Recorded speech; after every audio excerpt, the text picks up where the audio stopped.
Alright guys, meron pong breaking news ngayon. Sumurrender na daw po si Senator Bong Revilla sa mga kapulisan.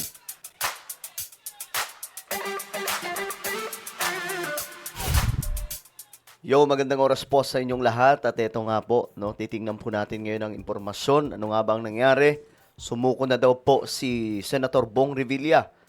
Anyway, bago tayo magtuloy-tuloy sa mga hindi pa po dyan nakakapag-subscribe, makikita nyo po yung subscribe button sa baba ng video na to.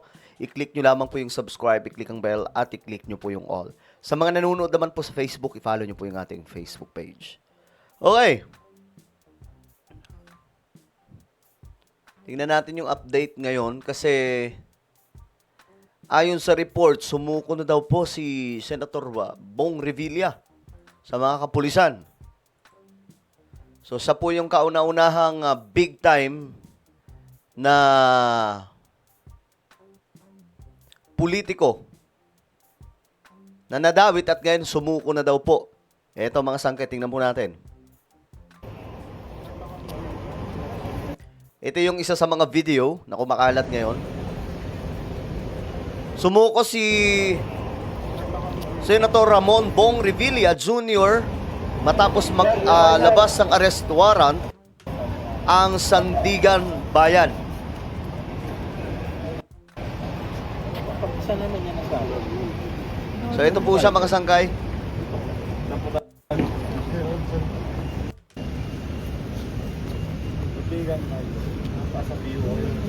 So silalubong po siya ng kapulisan pero hindi na po siya pinusasan.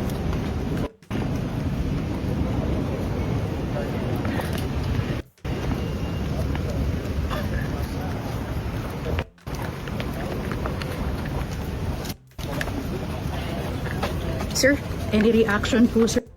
Based, sir, sa lumabas, sir, na warrant of arrest? Would you like to say something, sir? Relax na, relax.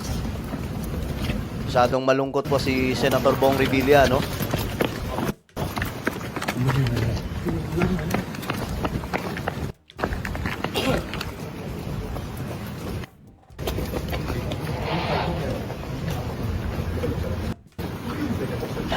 Si General Nartates po ata ito. Ayun, kasama nga po niya yung PNP chief. Yun po yung sumalubong sa kanya. So hindi na po siya sinugod sa kanyang bahay, hindi po tulad kay Atong Ang na hanggang ngayon nawawala. Siya po ay kusang sumurrender sa Camp Crame. Bakit?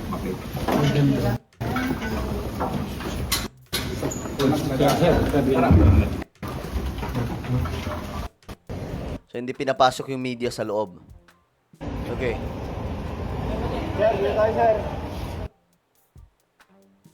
Ito pa yung isa sa mga video, mga sangkay. Ito. Tingnan po natin ano yung update dyan. 10 minuto. Kumpirmadong mga kapamilya as of 10:02 p.m. January 19, Lunes, siguro wala pong mga 10 minuto. Kumpirmadong sumuko sa Camp Crame si former Senator Bong Revilla matapos maglabas ng warrant of arrest at Sandigan Bayan kaugnay ng maanumalyang flood control projects sa Pandi, Bulacan. Hindi na nagbigay ng payag sa media ang dating senador. Kasama niyang pumasok sa loob ng General Headquarters ng PNP ang ilang PNP officials kabilang na si Acting PNP Chief Lieutenant General Milencio Nartates Jr. Ayun nga, si Nartates nga po yung sumalubong sa kanya. Sir, any reaction po, sir? Based, sir, sa lumabas, sir, na warrant of arrest? Would you like to say something, sir? Relax na, relax. Mula dito sa Camp Crame, Daryl Sarmiento. So yung mga media hindi na po pinapasok sa loob, no? Tingnan natin sa iba pang balitaan. Ito, News 5.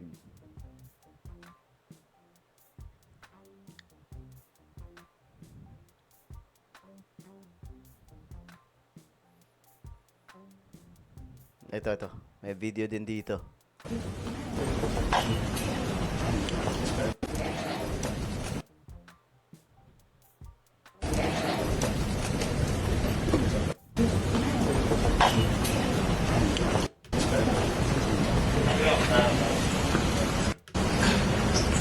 Pagdating doon sa LCR.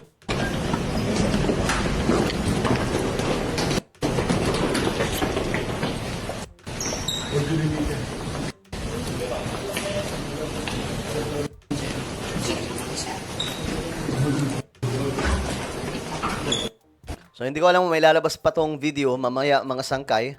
Pero ayun nga po, mayroon pong marami pong post na nagkalat regarding po dito kay Senator Bong Revilla. Ito. Senator Bong Revilla pumunta dito sa Kamkrame together with his wife. Tapos yung mga anak niya. Then para mag-surrender. So nag-surrender sila, sumuko. Surrender sila. So wala po itong pinagkaiba mga sangkay sa ang tawag dito, pagsuko sa ibang mga HQ or opisina ng kapulisan mga sangkay, itong ginawa ni Bong Revilla. Kaya nga lang mga sangkay, siya po ay dumiretso doon mismo sa Camp Crame. Oo. Kumusta naman sir si dating senador sir following the arrest po? Well, of course, I summoned the CIDG to have the warrant of arrest kasi subuko, di ba? And then, pagkakuha ng warrant of arrest, pumunta of course ang CIDG and then doon na sila sa CIDG and then pinaprocess na ngayon yung kanyang taking into custody by the Philippine National Police CIDG and of course in-implement ang warrant of arrest. So, processing hanggang matapos sir. Yeah, the Yung mga usual. mangyayari sir, wala masyado. The usual reading of the Miranda rights, the nature of his arrest, taken to custody, and of course yung medical check-up. Okay, so yan po ang nangyari ngayon mga Hours ago, or sangkay. 3 hours ago, Kaugnay po dito sa pagsuko ni Bong Revilla. At naalala nyo mga sangkay, yung last year, naglabas po ng pinakita po yung mga selda ng mga kurap, mga sangkay, na inayos na nga po. At akala natin hindi po ba malalagyan ng laman yon, pero ito na nga mga sangkay, actually marami na po yung laman dun eh. Kasi may mga opisyal na po ng DPWH, tapos meron din pong si Diskaya, di ba?